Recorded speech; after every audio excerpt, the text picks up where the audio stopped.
आज की जो थेरी की जो कथा है वह है शुभा कम्मार धीतु थेरी। तो नाम थोड़ा सा ऐसा लगता है लंबा है थोड़ा, लेकिन इसका अर्थ बहुत ही सुंदर है। तो जैसा कि शुभा कम्मार धीतु ये 3 शब्दों से बना हुआ है। तो शुभा जो ये जो थेरी है उनका स्वयं का नाम है। कम्मार जो है वह जो सोनार होता है, जो स्वर्ण आभूषण बनाते हैं सुनार, वह उस घर से ये संबंधित रखती थी। और धीतु मतलब लड़की या लड़का होता है। तो इस तरह से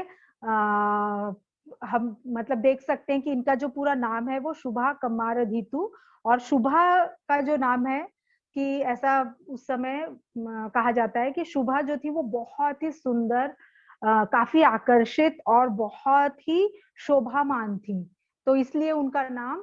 इस तरह से शोभा पड़ा। और क्योंकि वह एक सोनार की बेटी थी इसीलिए कम्मार था, और धीतु क्योंकि वो उनकी लड़की थी। और दूसरी तरफ ये शुभा जो है वो राजगृह में रहती थी, इनके माँ बाप राजगृह में रहते थे। तो काफी शुभा इस बात उनकी सुंदरता के कारण वो काफी प्रचलित थी। और सभी लोग उनको इसी नाम से जानते थे कि एक बहुत ही धनी एक सुनार है, उनकी बेटी है जो बहुत ही सुंदर दिखती है। और जो उनके जो पिता थे वो काफी धनवान थे। ऐसा कहा जाता है इसमें कि वह पूरे राजगृह में उनके जैसा धनवान सुनार कोई नहीं था। तो उससे हम अंदाजा लगा सकते हैं कि जो शुभा है उनका बचपन और उनका जो पालन पोषण है वो काफी वैभवपूर्ण बीतता है। हर तरह की सुख सुविधाएं रहती है, नौकर चाकर रहते हैं, और एक बहुत ही विलासितापूर्ण उनका बचपन और उनकी कुमारावस्था जो रहती है वो उस तरह से बीतती है। और काफी खुशहाल भी रहता है, किसी तरह की कोई चिंता कोई दिक्कत नहीं रहती है। इस कहानी में जो खास बात यह है कि इतनी सब सुख सुविधा है, सब कुछ है, तो फिर शुभा की जिंदगी में ऐसा क्या हुआ होगा कि वो भिक्षुणी बनी। क्योंकि आमतौर पर ऐसा माना जाता है कि कोई भिक्षु भिक्षुणी या फिर सन्यास या फिर बौद्ध धर्म की दीक्षा, धर्मचारी धर्मचारिणी जो भी इस तरह बनते हैं उनके जीवन में कुछ तो हुआ रहता है। खासतौर पे भिक्षु भिक्षुणी या जो सन्यास लेता है उसको, उनके लिए ऐसा ही लगता है, हर किसी की एक सोच रहती है कि कुछ तो जीवन में बहुत बड़ी घटना घटी होगी और इसीलिए उन्होंने भिक्षु भिक्षु या भिक्षुणी बनने का निर्णय लिया होगा। और बेशक जो थेरी गाथा है जिसमें पूरा 73 थेरियों के बारे में जीवनी दी गई है, उसमें बहुत सारे थेरियों के जीवन के संघर्ष की भी कहानी है। पर कई थेरियों की ऐसी भी गाथाएं हैं, ऐसी भी कहानी है जहां पर बहुत बड़ा ऐसा कुछ घटना नहीं घटा है, बहुत ही ऐसा कोई चुनौती भरा उनके जीवन में नहीं आया है। लेकिन उन्होंने जब संसार की विलक्षणता को देखा, संसार की जो परिस्थिति है, उसकी जो सीमितता है, उसको देखा, तब उन्होंने उससे भी शिक्षा ली और उनको लगा कि अगर जीवन इसी तरह का है, जीवन में यही सच्चाई है, जीवन क्षण भंगुर है, तो फिर मुझे किसी और तरफ जाना चाहिए। इसी तरह से शुभा के जिंदगी में भी ऐसा एक मोड़ आया। तो मोड़ इस तरह से आया कि जब शुभा को पता चला कि राजगृह में स्वयं भगवान बुद्ध पधारे हुए हैं, तो वह उसकी भी बहुत इच्छा हुई कि मुझे जाकर उनकी धम्म देशना सुननी चाहिए। और जब वह भगवान बुद्ध के पास जाती है, उनको वंदन कर एक तरफ बैठ जाती है, और भगवान बुद्ध जब देशना शुरू करते हैं, देशना सुनते सुनते ही वह एक तरह से तय कर लेती है, संकल्प कर लेती है कि जब इतना सुंदर बौद्ध धर्म है, इतनी सुंदर बुद्ध की वाणी है और इतनी सुंदर शिक्षा है, तो मैं जरूर भिक्षुणी बनना चाहूंगी और इस धर्म का आचरण करना चाहूंगी। क्योंकि जब वह यह धम्म देशना सुन रही थी तो साथ साथ में वह अपने जीवन काल में जितनी उसकी सुख सुविधाएं हैं, जितनी वैभवता से वह पली बड़ी है, जितने धन संपत्ति है, उसकी जब वह तुलना कर रही थी तो उनको लगा ये धम्म के सामने तो ये धन संपत्ति कुछ भी नहीं है, यह सब एकदम क्षण भंगुर है, ये तो कभी भी खत्म होने वाला है। लेकिन बुद्ध की जो वाणी है, बुद्ध ने जो धम्म बताया है, जो धम्म देशना दी है, ये कितना अद्भुत है, कितना विशाल है, कितना सुख देने वाला है। तो मैं जैसा कह रही थी कि वहां पर शुभा जब धम्म की बुद्ध की धम्म देशना सुनती हैं और उसी समय वह संकल्प लेती हैं कि जब इतना सुंदर धम्म देशना है तो फिर क्यों ना मुझे इसकी शरण जाना चाहिए, और वहीं पर वो संकल्प करती हैं कि मैं जरूर भिक्षुणी बनूंगी या भिक्षुणी संघ में मैं प्रवेश करूंगी। जब मैं ये चीजें पढ़ रही थी, चिंतन कर रही थी, तो कई बार मेरे साथ भी ऐसा होता है कि जब मैं कुछ धम्म देशना सुनती हूँ या मेरे जीवन में कुछ ऐसे मोड़ आते हैं तो वहां मुझे लगता है, मैं पूरी तरह से संकल्प कर लेती हूँ बस अब यही मार्ग है जिस पर मुझे जाना है, और बाकी सब जो संसार में चीजें हैं यह सब मोह माया है और दुख देने वाली है। इस तरह से मेरे मन में वो भावना आती है, संकल्प भी होता है, लेकिन वो बहुत ज्यादा दिन तक टिक नहीं पाता है। फिर सांसारिक चीजें कुछ शुरू होती हैं और फिर ऐसा लगता है यार इसमें भी सुख है, और धीरे धीरे मैं मेरे जो संकल्प है उसको भूल जाती हूँ। लेकिन यहाँ हम देख सकते हैं कि आगे भी जब मैं शुभा जी के जिंदगी के बारे में और आगे बताऊंगी तो हम देख सकते हैं कि उन्होंने उस समय जो उनकी इच्छा प्रकट होती है भिक्षुणी बनने की, धम्म सीखने की, समझने की, वह जो वो संकल्प लेती हैं वो कितना दृढ़ रहता है। तो इस तरह से जब वो ऐसा सोचती हैं फिर वो अपने घर आती हैं, अपने घर वालों से वो बात करती हैं कि मैं अब पूरी तरह से भगवान बुद्ध की के प्रति श्रद्धा रख रही हूँ, उनके विचारों के प्रति मुझे श्रद्धा है, उनके धम्म के प्रति मेरी श्रद्धा है, और मैं अपना आगे का जीवन इसी तरह से बिताना चाहती हूँ। और यही जो उनकी सोच रहती है वह अपने माता पिता को और रिश्तेदारों को बताती है। तो जब उनके माता पिता यह बात सुनते हैं तो वो काफी चिंतित हो जाते हैं और वह शुभा का काफी विरोध करते हैं। और हम देख सकते हैं कि कोई भी माँ बाप स्वाभाविक रूप से यही चाहेंगे कि उनके जो बेटा है, बेटी है, जो उनकी औलाद है, वह सांसारिक चीजों में अच्छे से सुख पूर्वक जिए। अगर हम में से हमारे कोई बेटा बेटी कोई ऐसा बोलते हैं कि मैं अब आगे धम्म के मार्ग में ही जाना चाहती हूँ और मैं शादी नहीं करना चाहता हूँ या करना नहीं चाहती, और मैं भिक्षु या भिक्षुणी बनना चाहती हूँ, तो यह सुनकर मेरे ख्याल से बहुत ही दुर्लभ ऐसे कोई माँ बाप होंगे जो उनकी इस निर्णय या इस सोच का समर्थन करेंगे। क्योंकि हम देख सकते हैं कि हम जो अगर माँ बाप हैं, हमारे जो बाल बच्चे हैं, तो फिर हमारी एक आसक्ति रहती है, एक सोच रहती है अपने बच्चों को लेकर। तो वैसा ही शुभा के माँ बाप के साथ भी हुआ, उनके रिश्तेदारों के साथ हुआ। तो शुभा के जो रिश्तेदार थे वह भी उनको बहुत प्यार करते थे, और पास के नहीं तो दूर के भी जो उनके रिश्तेदार थे, हर कोई शुभा को बहुत पसंद करते थे, बहुत प्यार करते थे, क्योंकि हम देख सकते हैं वो काफी लाड़ प्यार से पली बढ़ी थी। लेकिन जैसा मैंने कहा कि उनके जब माता पिता, रिश्तेदारों को ये बात पता चलती है कि शुभा अब आगे मतलब एक भिक्षुणी की तरह जीवन जीना चाहती है, सब कुछ त्याग करना चाहती है, तो वो इस बात को लेके काफी विरोध करते हैं। सुबह बार बार कहती हैं कि मैं प्रवज्जित होना चाहती हूँ, मैं भिक्षुणी संघ में जाना चाहती हूँ, लेकिन उनकी कोई भी नहीं सुनता है। वो उनके जो रिश्तेदार रहते हैं, वह उनके जो माँ बाप रहते हैं, वो फिर कई तरह के उनको तर्क देते हैं। उसमें से पहला जो तर्क रहता है कि हमारे पास इतना कुछ संपत्ति है, इतना सुख सुविधाएं हैं, तुम्हें यहीं पर जो सुख है वो मिलने वाला है, ये बाहर तुम जो बौद्ध धर्म में जाने वाली हो या सन्यासिनी होने वाली हो, इससे तुम्हें क्या सुख मिलने वाला है। तब यह सब सुनकर बहुत ही सुंदर गाथा के रूप में सुबह जो थेरी रहती है वो कहती हैं, लेकिन मैं उसका हिंदी में ही अर्थ बताना चाहूंगी। वह कहती हैं, मैं अपने सभी भाई बंधु, संबंधी जनों, दास, सेवक, ग्राम, विस्तृत और समृद्ध खेत, जीवन की सभी रमणीय और प्रमोदकारी वस्तुएं और विपुल संपत्ति आदि सभी छोड़कर प्रवज्जित होना चाहती हूँ या हो गई हूँ। तो हो गई हूँ इस तरह से आता है क्योंकि वह जब थेरी हो जाती है, अरहंत पद प्राप्त कर लेती हैं, तब वह यह गाथा लिखती हैं। तो वह कहती हैं कि इस तरह से मतलब मैं सब कुछ त्याग करके बुद्ध की शरण में आ गई हूँ। तो अभी जितने भी भाई बंधु हैं, मेरे सगे संबंधी हैं, यह सब मुझे बिल्कुल अभी रास नहीं आते। ये जितना भी वैभव संपत्ति है, समृद्ध खेत, क्योंकि उस समय उस तरह से ही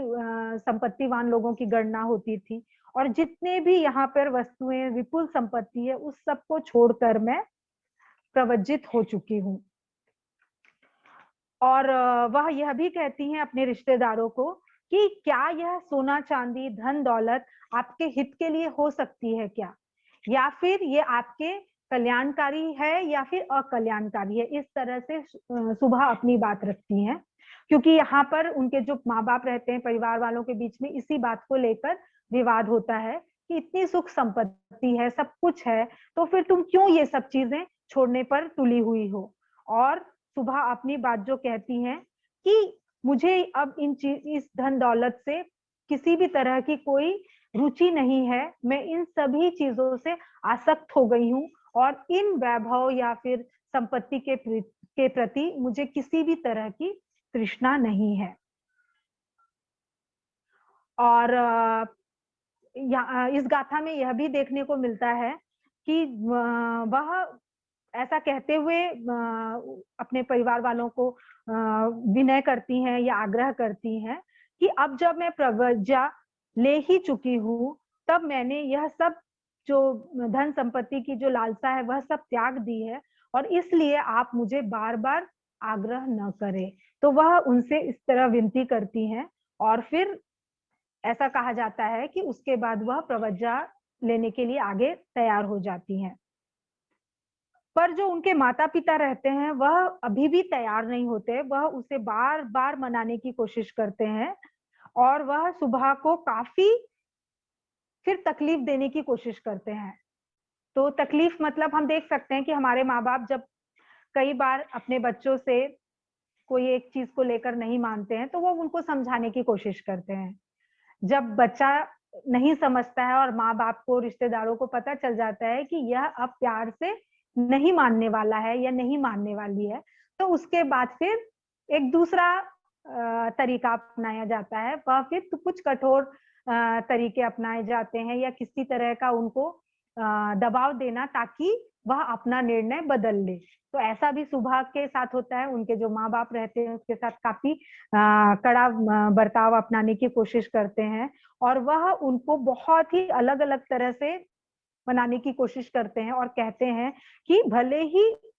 तुमने अभी प्रव्रजा ले ली है, लेकिन अभी भी तुम वापस आ सकती हो, अभी भी कुछ बिगड़ा नहीं है, तुम वापस आ जाओ और हमारे साथ जो पूरी तरह से सुख सुविधा संपन्न हमारा जो जगह है, उसी तरह से हम जैसे सुखी रह रहे हैं उसी तरह से तुम सुखपूर्वक रहो।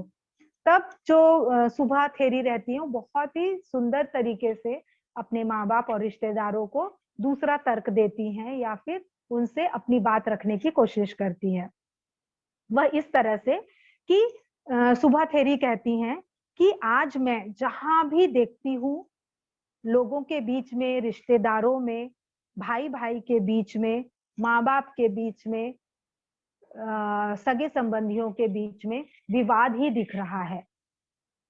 कहीं पर भी मैं ऐसा नहीं देखती कि जहां पर शांति का मार्ग अपनाया जा रहा हो। तो अगर हम रिश्ते नातों में हैं, सगे संबंधियों में है, आस पड़ोस में है, तो हमारे बीच में कहीं ना कहीं एक दूसरे के प्रति स्पर्धा बनी रहती है, वाद विवाद चलते रहते हैं, हर कोई पूरी तरह से खुश या संतुष्ट नहीं रहता, तो आपस में हर तरह से लड़ाई झगड़े होते हैं। और जब सुबह यह तर्क देती हैं अपने माँ बाप को, अपने रिश्तेदारों को, तो यहाँ हम देख सकते हैं कि आज से लगभग 2500 साल पहले या 2500 समय पहले अगर हम जाते हैं, तो देखते हैं कि वहां पर भी उस समय, उस काल में भी रिश्ते नातों में विवाद हुआ करते थे, और किस चीज को लेकर, यही जो संपत्ति है उसको लेकर। तो जमीन को लेकर हो, पैसे को लेकर हो, तो किसी भी तरह की संपत्ति जो है उसको लेकर रिश्तों में विवाद चलता ही रहता था, यह देखने को मिलता है। और अगर हम आज 2500 साल बाद भी देखें, तो आज भी यही चल रहा है हम सबके बीच में। मैं ये नहीं कहती कि हर के घर में हो रहा हो, पर ज्यादातर घरों में इसी बात को लेकर वाद विवाद होता है कि संपत्ति किसके पास जाएगी, माँ बाप के जाने के बाद, उनकी मृत्यु के बाद किसके पास रहेगी, फिर कोर्ट कचहरी और इस तरह की बहुत सारी प्रक्रियाएं होती हैं, क्योंकि हमें या हमारी समझ में यही है कि ये जो धन संपत्ति है इसी से ही हमारा जीवन चलने वाला है, और हम अपना पूरा जीवन,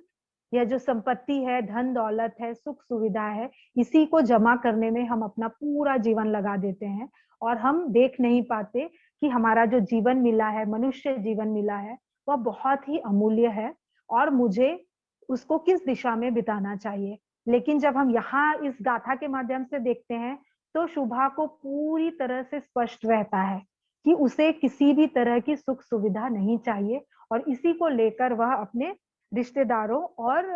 माँ बाप के साथ तर्क करती हैं या अपनी बात रखने की कोशिश करती हैं। और वह जैसा कहती हैं कि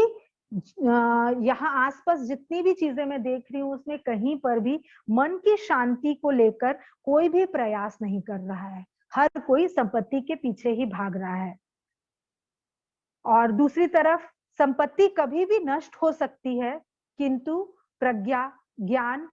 मरते दम तक, अंतिम सांस तक नष्ट नहीं होता, और यह स्वयं को भी फायदा पहुंचाता है, स्वयं के लिए भी कल्याणकारी होता है और औरों के लिए भी कल्याणकारी होता है। और दूसरी एक और बात सुभा कहती हैं जो बहुत ही महत्वपूर्ण है, वह यह कहती हैं कि जो आप लोगों को संसार में सुख सुविधाएं दिख रही हैं या जो विलासिता की चीजें हैं आपको वह सुख लगती हैं, मुझे तो हर जगह यह मिथ्या दृष्टि ही दिखती है। मुझे ऐसा लगता है कि एक तरह से ये पागलपन है जो लोग हर कोई संपत्ति के पीछे भाग रहे हैं, क्योंकि संपत्ति से कहीं पे भी सुख संतुष्टि नहीं मिलती, मन को शांति नहीं मिलती। इसके बजाय वह मन में द्वेष या अलगाव पैदा करती है। और शुभा आगे कहती हैं कि मैं बचपन से ही अभी तक देख रही हूँ हर तरफ लोग कर्मकांड ही कर रहे हैं, और कर्मकांड किस लिए? कुछ पाने के लिए। कहीं तो सुख मिल जाएगा, कहीं शांति मिल जाएगी, इस चक्र में वह संपत्ति कमाने के लिए भी और संपत्ति गंवाने के लिए भी तैयार है। और एक तरफ जहां हर कुछ मुझे कर्मकांड लग रहा है, एक दूसरे को फंसाने की बात ही हर कोई सोचता रहता है, लेकिन मुझे यह सभी चीजें बेकार लगती हैं। इतना जब तर्क होता है सुभा के माँ बाप रिश्तेदारों के साथ सुभा का, तब उनके माँ बाप को अब स्पष्ट हो जाता है कि सुभा अपने निर्णय पर अडिग है और अब वह इससे पीछे नहीं हटने वाली। तब उनके जो माँ बाप रहते हैं और रिश्तेदार रहते हैं, वह तीसरा हथकंडा बोल सकते हैं या तीसरा तरीका अपनाते हैं। वह ऐसा कहते हैं कि ठीक है, हम आपको बहुत समझाने की कोशिश कर रहे हैं, लेकिन अब अगर तुम जैसा कहोगी हम वैसे ही करने को तैयार हैं। लेकिन हम मतलब हम पूरी तरह से सुधरने को तैयार हैं, लेकिन तुम बस वापस आ जाओ। तुम्हें जो भी अपनी साधना करनी है, धम्म अभ्यास करना है, वो तुम घर में भी रह के कर सकती हो। लेकिन हम देख सकते हैं जो सुभा थेरी रहती है, उनकी जो अडिग प्रतिज्ञा रहती है वो बिल्कुल उससे हिलती नहीं है, और वह कहती हैं यह धन दौलत रिश्तेदार मेरे कोई काम के नहीं है। मेरा मन, मेरा जो चित्त है वह अब स्थिर हो चुका है। आपको अपने मन, आपका जो मन अस्थिर है, चंचल है, क्योंकि यह लोभ मोह और द्वेष से बंधा हुआ है या जकड़ा हुआ है, इसीलिए यह सब दुख को पैदा करने वाला है या दुख की भावना पैदा करता है, और यह जितनी सुख सुविधाएं या धन संपत्ति है वह अकल्याणकारी होता है। और अगर यह इतना अकल्याणकारी है तो क्या आप चाहते हैं कि यह मुझे भी अकल्याणकारी करे, या मैं भी इस दुख में जाऊं और आप मुझे दुखी जीवन भर दुखी ही देखना चाहते हैं क्या? और इस तरह से जब सुभा कहती हैं तब उनके माँ बाप वहां पर थोड़े शांत हो जाते हैं, और उन्हें लगता है कि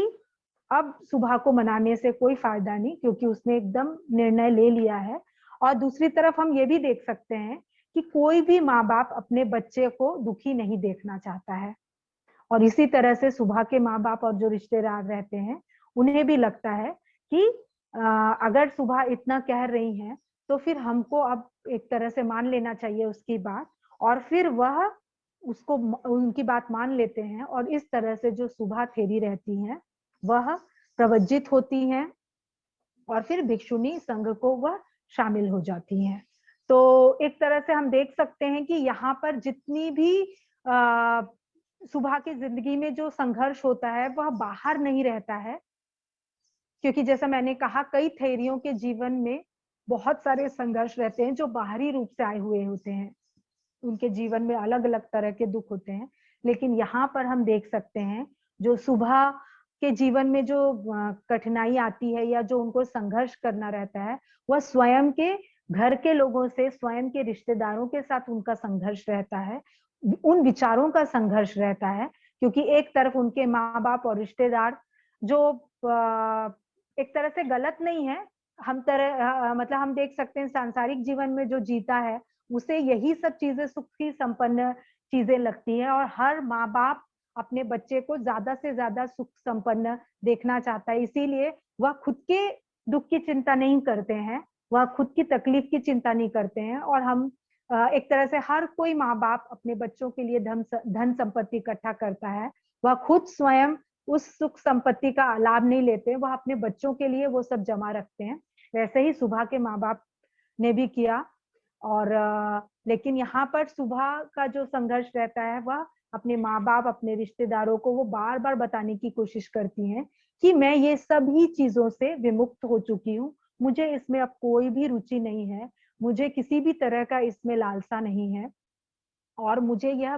पूरी तरह से स्पष्ट हो गया है कि यह सब मिथ्या दृष्टि है, यह सब जो सुख संपत्ति की चीजें हैं वह केवल हमको दुख में डालने वाली बात है। और इस तरह से फिर महाप्रजापति, क्योंकि हम सब जानते हैं पहले थेरी गाथा जो हमने देखा है उसमें, और हम सबको मालूम भी है कि जो महाप्रजापति गौतमी रहती हैं वो भिक्षुणी संघ की अग्रणी रहती हैं, निर्माता रहती हैं। तो फिर ये जो सुभा थेरी रहती हैं वो महाप्रजापति गौतमी से प्रवज्जा लेती हैं और भिक्षुणी संघ में प्रवेश करती हैं, और उसके बाद वह अपना धम्म अभ्यास करती हैं। और खास तौर पे इस गाथा में यह बताया गया है कि वह जो ध्यान साधना सीखती हैं, वो थेरी का नाम रहता है उप्पल वनी। तो यह उप्पल वनी जो थेरी रहती हैं उनसे वह खास तरह से ध्यान साधना सीखती हैं, और उसके बाद वह अपने जो उनका जो चित्त रहता है उसको वह शुद्ध करती हैं, और फिर वो अरहंत बनती है। तो इस तरह से इस गाथा का उल्लेख आया है। और इसमें कुछ खास चीजें मैंने कुछ पॉइंट निकाला है जिस पर मैं चाहती हूँ कि आप लोग भी इस पर चिंतन करेंगे, अपने जीवन में उसको देखकर कुछ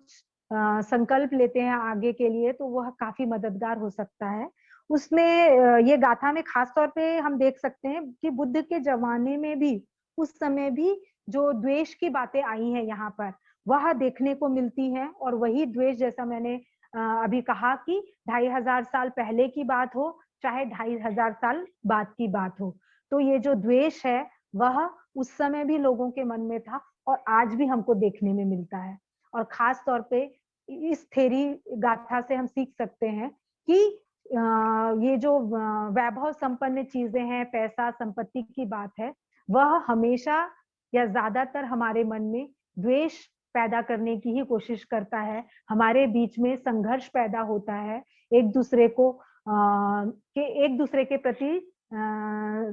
कंपटीशन होता है, संघर्ष होता है, और हम एक दूसरे को नीचा दिखाने की कोशिश करते हैं, या फिर एक दूसरे को फंसाकर ज्यादा से ज्यादा हम किस तरह से संपत्ति ग्रहण कर सकते हैं उसी को आगे ले जाने की कोशिश रहती है। तो खैर कोई बात नहीं, 2500 साल पहले हो, 2500 साल बाद हो, आज जब हम ये थेरी गाथा के माध्यम से खास तौर पे सुभा कम्मा धीतु थेरी के बारे में हम जब देख रहे हैं, तो मुझे लगता है कि हम इस गाथा से, इस थेरी गाथा से हम जो खास तौर पे कुछ चीजें सीख सकते हैं, उसमें जो पहला जो मुद्दा है, पहला जो पॉइंट है वह है कि जो हमारा संकल्प अडिग रहता है क्या, तो हम जो संकल्प करते हैं वह कितने समय तक कायम रहता है, क्या वह परिस्थिति के हिसाब से, समय के हिसाब से बदलता रहता है क्या। तो हम देख सकते हैं कि पहले हमने जो संकल्प किया है, खास तौर पे अगर हमने बौद्ध जीवन जीने का संकल्प किया है, एक बुद्धिस्ट होने के नाते हमने संकल्प किया है कि हम पंचशील का पालन करेंगे या 10 शील का पालन करने की कोशिश करेंगे, तो क्या हम उस संकल्प में कायम रहते हैं? कभी कभी मैं कई औरतों को इस तरह देखती हूँ या देखते हुए बोलते हुए सुनती हूँ कि अभी तो मेरे पास मेरे जो बाल बच्चे हैं उनकी जिम्मेदारी है, एक बार बच्चे पढ़ लिख जाएं, अपने पैर पे खड़े हो जाएं, उसके बाद तो मेरा पूरा जीवन मैं धम्म प्रचार प्रसार में ही लगाने वाली हूँ। कभी कभी मुझे कुछ लोग से सुनने को मिलता है कि अभी बस मेरे बच्चों की शादी हो जाए, उसके बाद तो मेरा पूरा समय फ्री है और मैं पूरा धम्म कार्य को लगाने वाली हूँ। कभी कभी मेरे नाती पोते थोड़े अभी छोटे हैं, थोड़े से बड़े हो जाएं, उसके बाद फिर मैं तो अपना जीवन पूरा देने वाली हूँ। और ऐसा करते करते हमें पता भी नहीं चलता है कि हमारा जीवन का अंत आ गया या अंत हो चुका है। तो मुझे लगता है कि इस सुबह थेरी से भाई और बहनों हम ये जरूर सीख सकते हैं कि जो भी समय है, हम जिस भी आयु में हैं, जिस भी अवस्था में हैं, जैसी भी परिस्थिति में है, अगर हम वहां से संकल्प लेते हैं तो हमें उसको बार बार याद करने की जरूरत है, और उस राह पर हम चल रहे हैं कि नहीं चल रहे उसको भी हमें देखने की जरूरत है। दूसरा मुझे लगता है कि आ, दूसरा मुद्दा जैसे मैंने निकाला है कि परिवार या रिश्तेदारों की सीमितता होती है, मतलब एक तरह से एक लिमिटेशन है, हमारे जो परिवार है, माँ बाप हैं, और ये जो रिश्ते नाते होते हैं एक तरह से हमको बंधन में डालने वाले होते हैं। और जब मैं ऐसा कह रही होंगी तो मुझे पूरा विश्वास है कि आप सब इस बात से सहमत होंगे कि जब हमारी शादी हो जाती है या शादी के पहले हम माँ बाप के साथ रहते हैं, शादी हो जाने के बाद बच्चे घर में और लोग रहते हैं, तो कहीं ना कहीं जैसा मैंने पहले कहा कि हमारी दृढ़ता जो संकल्प है वो बदलते रहता है, तो उसी तरह से हम भी ये सब चीजों में बंधे रहते हैं। और हमें लगता है कि शायद ये जब ये बंधन से हम मुक्त हो जाएंगे तभी हम कुछ चीज करेंगे, लेकिन हम देख सकते हैं कि ये जो रिश्ते नाते हैं ये बंधन देने वाले होते हैं। और हम भी कई बार सुनते हैं, बोलते हुए सुनते हैं, या हम भी बोलते हैं कि भाई ये शादी ब्याह बहुत ही झंझट की बात है, ये सब चीजों में आदमी बन जाता है और इसके कारण बहुत सारी अपने हमारी विकास की चीजें रुक जाती हैं। लेकिन यही बात अगर हमारे बाल बच्चे हमें बोलते हैं, हमारे लड़का या लड़की बोलता है कि मैं शादी नहीं करना चाहता या नहीं करना चाहती, तो फिर हम ये बात स्वीकार नहीं कर पाते हैं और हमें लगता है कि नहीं नहीं, ये सब चीजें सोचने समझने वाली बात नहीं है, आप शादी करो और अच्छे से रहो, और आगे का जीवन तो शादीशुदा रह के भी चीजें की जा सकती हैं। तो मुझे लगता है कि ये हमें हर एक को चुनाव देना चाहिए कि वह अपना जीवन किस तरह से जीना चाहता है, क्योंकि कई बार फिर यही बच्चे आपको पलट कर बोलते हैं मैंने तो नहीं कहा था ये करने को, आप ही ने करवाया मुझे, और अब मैं इस मुसीबत में हूं, तो आप ही देखो और आप ही मुझे संभालो। तो मुझे लगता है कि बेशक हमको प्रतिक्रिया करके ऐसा नहीं करना है कि बस अब तो जीवन में कुछ रहा नहीं और मैं संन्यास लेना चाहता हूँ या लेना चाहती हूँ। लेकिन सही में अगर आपको रुचि नहीं है शादी में या आगे की जिम्मेदारी में, तो हमें जरूर इसके बारे में सोचना चाहिए और उस तरह से अपना निर्णय लेना चाहिए जैसे शुभा ने अपने जीवन में लिया। तीसरा जो मुझे लगता है कि हम अपने जीवन में हर कोई धन संपत्ति को बनाने में लगा हुआ है, धन संपत्ति इकट्ठा करने में लगा हुआ है, तो क्या हम कभी भी संतुष्ट रह पा रहे हैं? क्या क्या ऐसा कोई मोड़ आया है जब आपको लगा हो कि बस अब सब हो गया, जितना मुझे संपत्ति इकट्ठा करनी थी मैंने कर लिया, अब मुझे इससे ज्यादा कुछ नहीं चाहिए? मुझे लगता है ऐसा बहुत ही बिरले होंगे, बहुत ही कम लोग होंगे जो ये सोचते हैं कि बस अब रुकना चाहिए। क्योंकि ज्यादातर हम देखते हैं कि पहले अगर हमारे हमारे माँ बाप के पास उतनी संपत्ति नहीं होगी कि खुद का घर ना हो, या फिर खुद का घर होगा एक छोटा घर, तो हमें लगता है कि नहीं एक तो बड़ा घर होना चाहिए। फिर जैसे तैसे आप एक घर बनाते हैं, फिर लगता है कि मेरे बेटा और बेटी के लिए 2 बच्चे हैं तो आपको लगेगा एक एक फ्लैट तो हो जाना चाहिए ताकि आगे उनको कोई झंझट ना हो। जो बेटा बेटी रहते हैं उन्हें लगता है कि भाई हमारा खुद का एक आध और तो एक्स्ट्रा होना चाहिए। तो इस तरह से चीजें हम इकट्ठा करते जाते हैं जरूरत के हिसाब से इन चीजों को इकट्ठा करने में कोई गलत नहीं है, लेकिन क्या हमने तय किया है कि हमें कहाँ रुकना है? क्या हमने तय किया है कि बस अब इतनी आय हो जाने के बाद मैं इससे ज्यादा संपत्ति इकट्ठा करने की कोशिश नहीं करूंगी या नहीं करूंगा? मैंने इतने गहने बना लिए, एक कान का जोड़ा हो गया, एक गले का हो गया, एक हाथ का हो गया, जो भी आपकी इच्छा होगी, इतना होने के बाद क्या आप संतुष्ट हो गए हैं? तो आप वो देखिए, मतलब हमको हमारे जीवन का खुद ही परीक्षा लेनी है कि क्या मैं रुक गई हूँ या रुका हूँ, या अभी भी मैं धन संपत्ति इकट्ठा करने के होड़ में हूँ। क्योंकि जैसा मैंने कहा, कोई भी माँ बाप जो भी धन संपत्ति इकट्ठा करते हैं उसका खुद वो उपभोग नहीं करते, वो हमेशा अपने बच्चों के लिए रखते हैं। फिर वह बच्चे को जब उनके माँ बाप से जो संपत्ति मिली रहती है वह अपने बच्चों के लिए इकट्ठा करता है। तो मुझे कभी कभी लगता है कि धन संपत्ति हुई, जो सुख सुविधाएं हैं, यह खुद का भी उपभोग करने के लिए है। तो अगर आप इतना कष्ट कर रहे हैं, इतना कमा रहे हैं, जितना भी आप संपत्ति इकट्ठा किए उसका खुद भी आप उपभोग करें, यह भी ध्यान रखें। सिर्फ हमको इकट्ठा करके रखना है और दूसरे को दे देना है, ये प्रवृत्ति ना हो। खुद के लिए भी कुछ चीजें इस्तेमाल करिए, खुद भी सुखपूर्वक आरामदायक स्थिति में रहें, विलासितापूर्ण नहीं लेकिन आरामदायक स्थिति में रहें। और चौथा एक और मुद्दा मुझे लगता है कि जब तृष्णा, द्वेष, विवाद ही कारण है, तो क्या हम इससे बाहर निकलने का प्रयास कर रहे हैं? तो जैसे इसमें खास तौर पे तृष्णा की बात कही गई है, आसक्ति की बात कही है धन संपत्ति को लेकर। तो अगर यही धन संपत्ति विवाद का कारण है, तो क्या हम इससे बाहर निकलने की कोशिश कर रहे हैं? क्या हमने ऐसा कोई रास्ता ढूंढा है कि हम जो ऊर्ध्वगामी मार्ग है उस तरफ जा रहे हैं, या हम रुकने की कोशिश कर रहे हैं जो तीसरे वाले से ही संबंधित है? तो मुझे लगता है कि एक एक करके ये जो चारों पॉइंट है वो जस्ट मैंने मेरे तरफ से निकाला है। और मुझे लगता है कि आप अपने कुछ सवाल बनाइए, उस पर चिंतन करिए, और उस तरह से हम जो सुबह की जो गाथा है, जो इस थेरी ने इतना सुंदर अपने जीवन को लेकर वर्णन किया है, कि जहां एक तरफ बहुत ज्यादा हमें दिक्कत दिख नहीं रही है कि उनके जीवन में बहुत कुछ दिक्कत है, लेकिन दूसरी तरफ बेशक उनको अनित्यता समझ में आई सुबह थेरी को, और उन्होंने जितने जल्दी हो सके अपने जीवन में वो निर्णय लिया और उस तरह से वो आगे बढ़ी। तो मुझे लगता है कि आज के कहानी से हम बहुत सारी प्रेरणा ले सकते हैं, क्योंकि हम सब फिलहाल एक ठीक-ठाक स्थिति में हैं, सुखपूर्वक जीवन जी रहे हैं, लेकिन हम कहीं यहाँ अटक तो नहीं गए हैं, और हम अपने शरण गमन को क्या थोड़ा भूल तो नहीं गए, तो अपने शरण गमन को हम और फिर से ध्यान दें, हमारा जो केंद्र स्थान है, उसकी तरफ हम और कटिबद्धता से जाएं। इसी आशा के साथ मैं यहीं पर रुकती हूँ। सभी को नमो बुद्धाय, जय भीम।